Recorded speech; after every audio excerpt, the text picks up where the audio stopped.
Alright, so we're going to continue the TOUGHBOOK swap. So basically same as the other one. The main difference is this panel. And then also the card reader thing. So this is going to get replaced. So as you can see, it had this little slot that's going to go into this one. And then that's pretty much all the differences there are. Let me see if I can get the keyboard out first, since that was what they damaged. Okay, so this one I think has, I don't know if you can hear me still, but so I think this one has newer hardware, but I have to do an exact replacement. Oh no, it's also an i5. Okay, so let's see here. So I'll set that one aside. The keyboard is different, so hopefully it will work. This one looks to have a backlit keyboard. So as I was saying earlier, there's two cables, two connectors on the motherboard for the keyboard underneath here. This one only has one connector, so it doesn't have the backlit keyboard. Okay, so you can tell because these look more translucent-ish, and then also this button is the backlit key. Okay, so let's see if we can get this keyboard out without damaging it. So, this one, if this was waterproof, you can probably put rubbing alcohol or something in it, but I'm not going to risk it, so I'm going to try and peel this up. Let's see, so it does just fit like that. Okay, so first thing I want to do actually is remove the battery. So this actually doesn't even have a keyboard in it, so, and actually this lock actually does something. The other one didn't do anything. That's kind of weird. Okay, so we'll remove that. Okay, I'll probably use the new battery and stuff for theirs. This one, their hard drive caddy has nothing, so I will use the old hard drive caddy for that. Okay. So now that the battery's out, we will flip it over. Okay, do that. Hold the power button, make sure there's no power in it. Alright, and now for the hard part of removing this adhesive. So, let's see, I will open this as much as I can so I don't accidentally hit it. And then use the pry tool and just gently lift underneath. So you have to go slow here. You don't want to pry it up too quickly or you can damage the keyboard. So just go slow.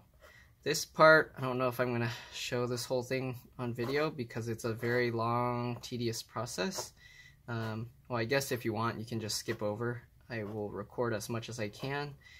And yeah, but basically you slowly pry it up. And as you, if you listen carefully, you'll hear the adhesive peeling up. While you're peeling up on that side, you can get another one, and then you can help it and pry here, and that will help. If you don't have these kinds of tools, you can use what other people use, like guitar picks and things like that. But yeah, so once you get up that piece, then you can switch and go this way. Since it's going, the lines go horizontal, you will want to follow the keyboard horizontally. So you can hear the keyboard slowly peeling up. Okay, I don't know if the adhesive is going to be reusable, but we will try. Okay, so again, you just have to keep going along, doing this very slowly. This tool, since it's super long, sometimes what I can do is I can insert it sideways like this, and then I can pry the whole thing up. So let's see if that will actually work or not. Yeah, see, so this tool is kind of nice because I can insert the whole tool, and I can peel the whole thing up just like this. And this is actually made for frosting or something, but as you can see, it works very well for what I use it for. Okay. Just slowly work it. You don't want to go too fast or you'll damage things. Okay, just like this. I don't know why they just use adhesive. It's kind of a very annoying design.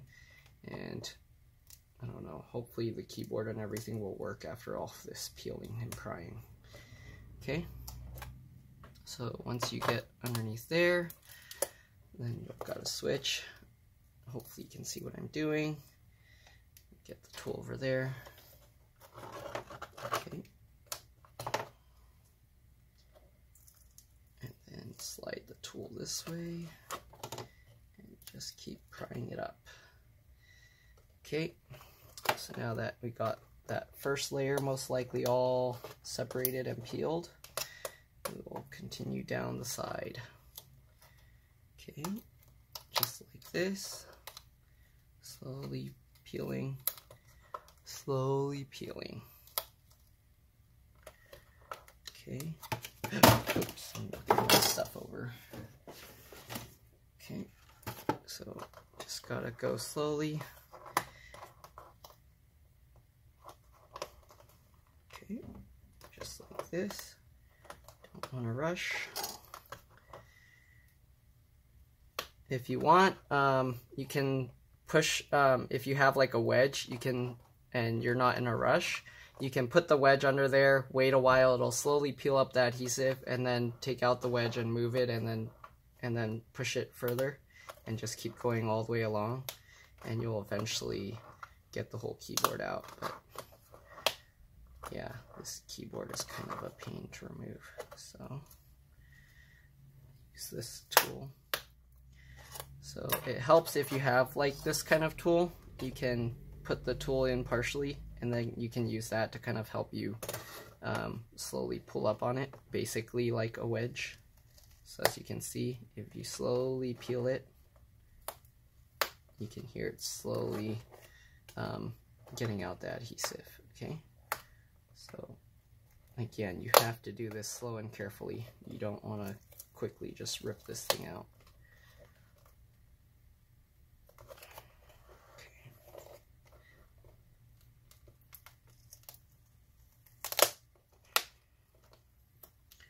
And also be careful when pulling it, because at the end you don't want to tear those connectors.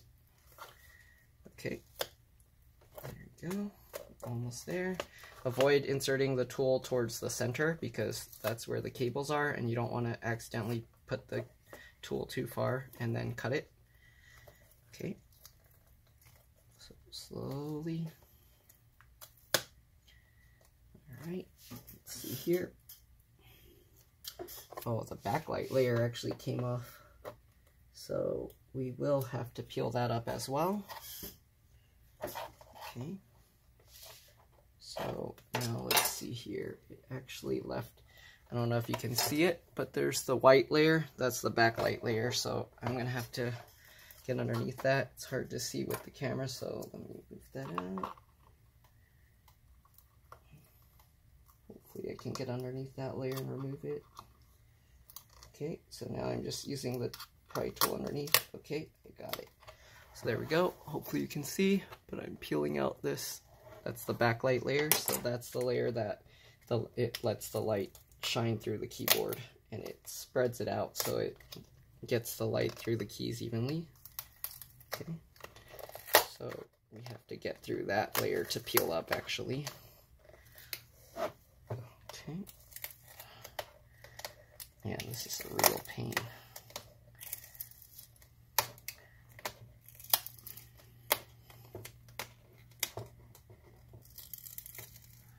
I don't know whose idea it was to do the whole thing of this with adhesive like this, but it's not a nice design.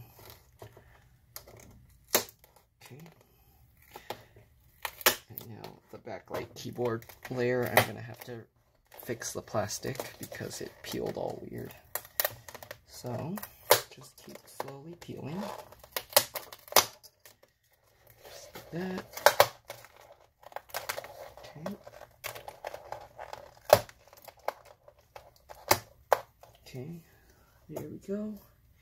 And then again, while you're lifting this up, be careful because the cables are under there.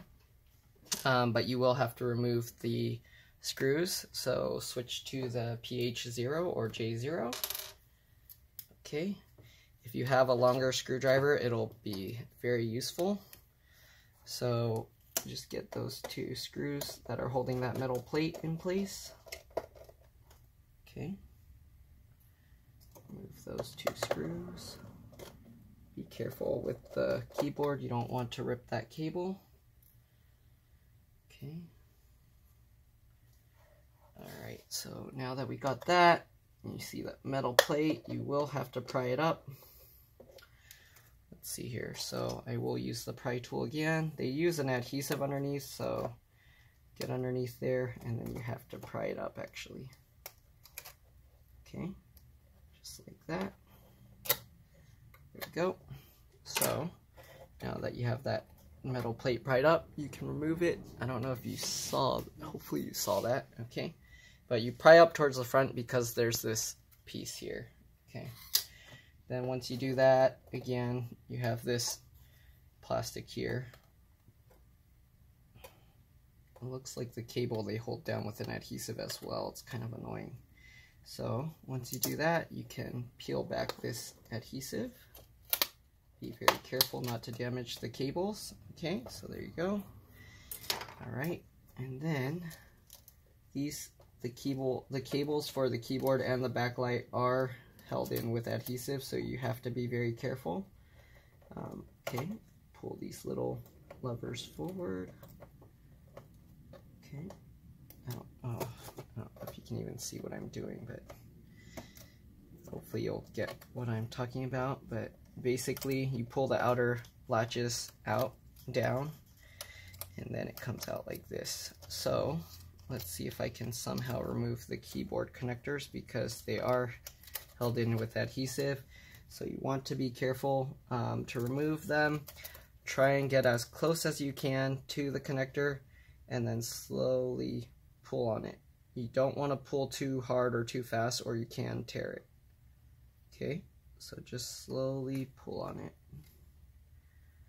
This is like a very bad design. I don't know, whoever designed this is like a butthole.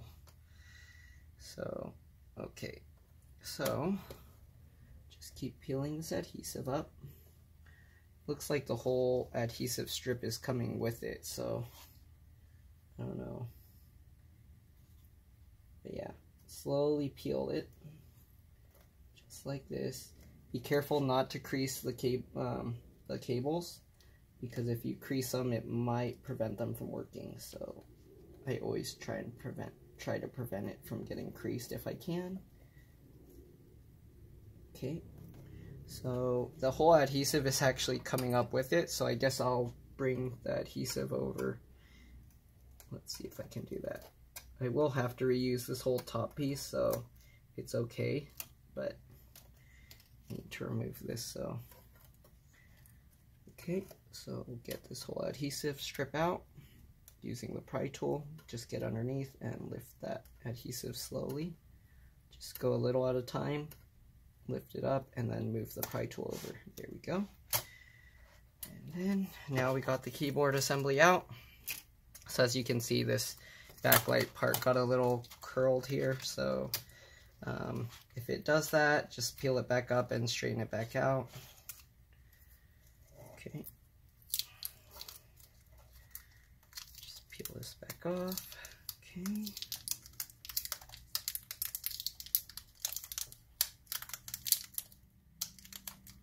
And hopefully this adhesive will all be reusable, so I don't have to put some new adhesive on it. But yeah, so just like that, stretch it out and push it back down. This black plastic is supposed to just prevent light from going through, but it won't really affect the backlight performance much. Okay, so there we go. So now we got that. There's the keyboard. We'll set that aside. Alright, so I don't know if all these pieces need to be removed, but I'm going to remove them anyways because it might be holding some of the parts down. So we'll remove that, and then we'll remove this piece again, just like that. Okay, then this piece, we'll just remember it goes over the keyboard. Close this up. Okay, now we'll remove all the other pieces. So we got the hinge covers, so let's remove that first. Switch back to the PH1. Hopefully you can see. Remove the screws from the back of the hinge covers. Okay, just like that.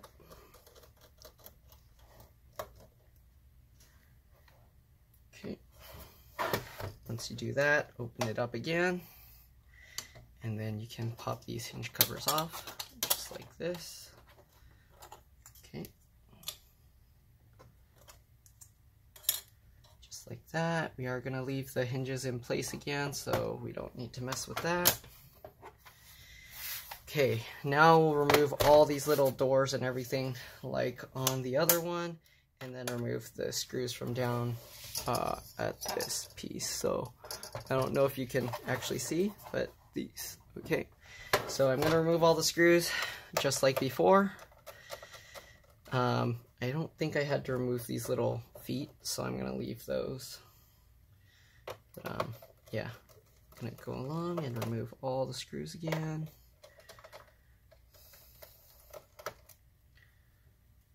Remove these little covers. Again, for the little covers, you have to switch to the PH0 or J0. Okay. See how we're doing on time. Okay, should have enough time. So lift that up. It has the little latch like the other one. Okay.